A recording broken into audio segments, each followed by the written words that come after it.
Trust is earned slowly, lost quickly. It's built in drops, but lost in buckets. And one single betrayal can damage what it took years to build up. And that's something that's important to realize.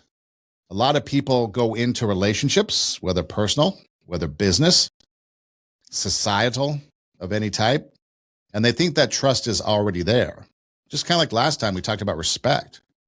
People think that respect is automatically there, when really respect is something that should be earned from both sides. Trustworthiness is the same way. You prove trust, you build trust by being trustworthy. So as we get started,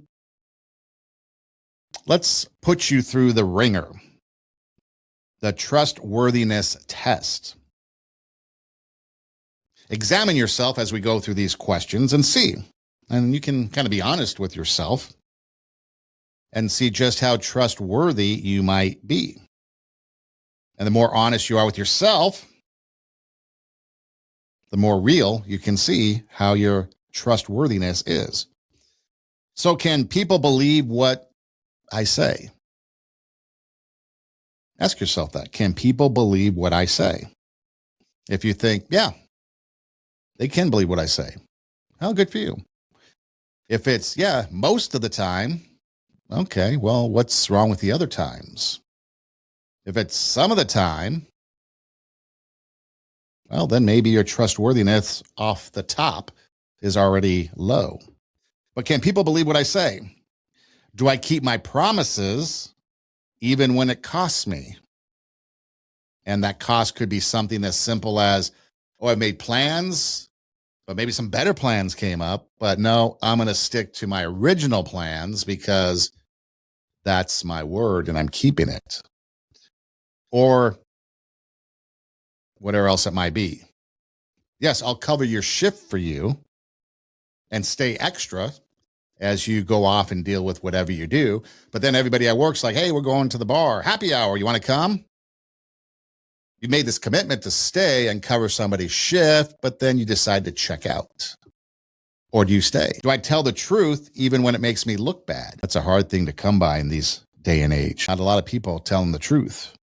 A lot of people covering their own backsides. Do I admit when I'm wrong? That seldom happens in society today, but you can ask yourself that. Do I protect private information? Loose lips sink ships. Do I treat people the same way when they're not useful to me? Interesting question. Do I change my behavior after apologizing? You apologize, do you change that behavior or do you continue to do it? Do I demand trust that I have not earned? Do I use people's vulnerability against them? Manipulation. Do I have the same character in private that I present in public? You ask yourself those questions, and depending upon the answer,